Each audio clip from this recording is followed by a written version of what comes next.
नमस्कार दोस्ती, हमारी आज की इस कहानी का नाम है एहसास। इस समय रात के 12 बज रहे हैं। सारा घर सो रहा है पर मेरी आंखों से नींद गायब है। जब मुझे नींद नहीं आई तब मैं उठकर बाहर आ गया। अंदर की उम्र से बाहर चलते बेहद बेहतर लगी तो मैंने बरामदे में रखे आराम कुर्सी पर बैठ गया।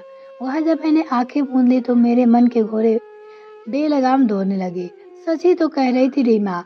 आखिर मुझे अपनी व्यस्त जिंदगी में इतनी फुर्सत कहाँ है कि मैं अपनी पत्नी सीमा की तरफ देख सकूं। भैया मशीन बनकर रह गए हैं। घर को भी आपने एक कारखाने में तब्दील कर दिया है। आज सुबह चाय देते वक्त मेरी बहन रीमा मुझसे उलझ पड़ी। तो इन सब बेकार की बातों में मत उलझ। अमेरिका से 5 साल बाद लौटी है। तू घूम, मौज मस्ती कर और सुन, मेरी गाड़ी ले जा। और हाँ, रक्षाबंधन पर जो भी तुझे चाहिए प्लीज वो खरीद लेना और मुझसे पैसा ले लेना। आप सभी को फिक्र है पर आपके घर आपने कभी देखा है? अचानक ही रीमा मुखर उठी। भैया, कभी फुर्सत के 2 पल निकाल कर भाभी की तरफ तो देखो। क्या उनकी सुनी आंखें आपसे कुछ पूछती नहीं? ओह, तो यह बात है। जरूर उसने तुमसे कुछ चुगली की है। जो कुछ कहना था मुझसे कहती।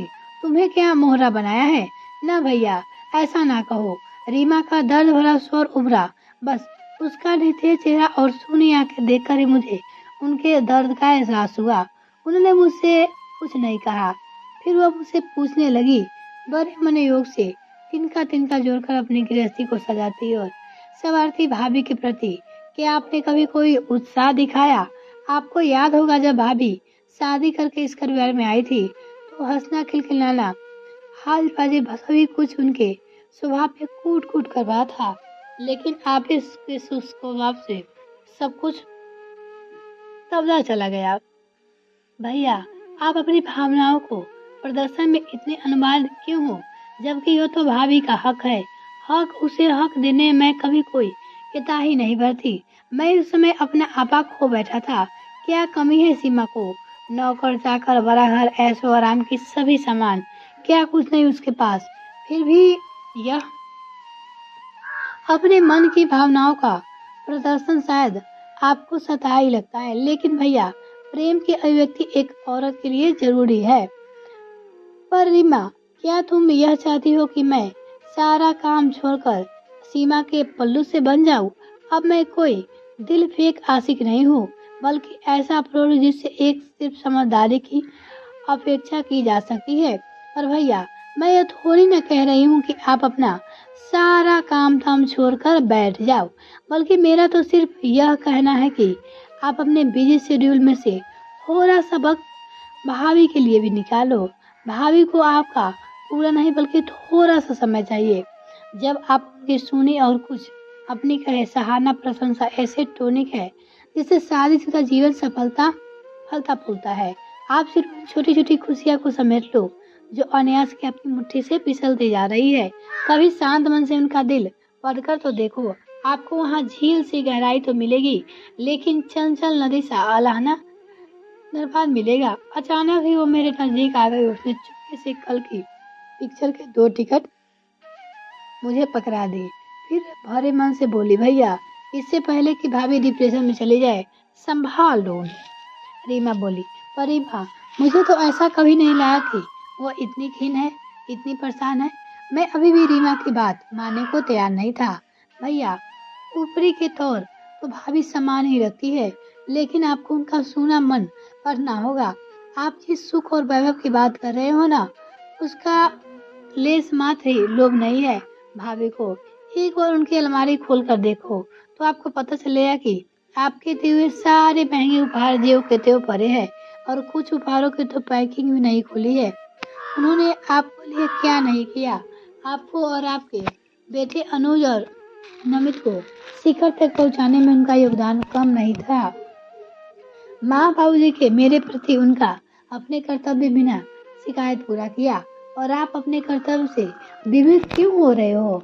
पर पगली, पहले तू यह बता कि इतने ज्ञान की बातें कहाँ से सीख गई? तू भी तो एक एक अलडर बेपरवाह की लड़की थी। मैं रीमा की बातों से अचंभव में था। क्यों भैया, क्या मैं शादीशुदा नहीं हूँ? मेरा भी एक सफल गृहस्थ है जीवन है। समीर का स्नेही साथ मुझे एक ऊर्जा से भर देता है। सच भैया, उनकी एक प्यार भरी मुस्कान ही मेरी सारी थकान दूर कर देती है। इतना कहते कहते रीमा के गाल शर्म से लाल हो गए। अच्छा, ये सब छोड़ो भैया, और जरा मेरी बात पर गौर करो।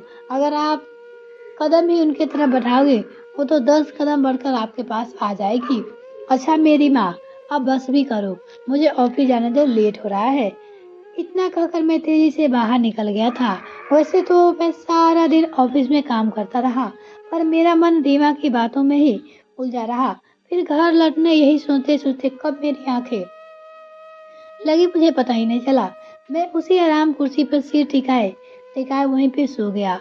भैया ये लो चाय की ट्रे और अंदर जाकर भाभी के साथ पियो। रीमा की इस आवाज से मेरी आंखें खुली। तू तो अब ना कप ले, तीनों एक साथ चल पियेंगे। मैं आंखें मलता हुआ बोला, ना बाबा ना, मुझे कबाब में हड्डी बनने का कोई शौक नहीं है। इतना कहकर वो मुझे चाय का ट्रे थमाकर अंदर चली गई। जब मैं ट्रे लेकर सीमा के पास पहुंचा तो मुझे अचानक देखकर वो हड़बड़ा गई। आप चाय लेकर आए? मुझे जगा दिया होता और रीमा को भी चाय देनी है, मैं देकर आती हूँ। कहकर वो बेड से उठने लगी तो मैंने उससे बोला, मैडम इतनी परेशान ना हो, रीमा भी चाय पी रही है। फिर मैंने चाय का कप उसकी तरफ बढ़ा दिया।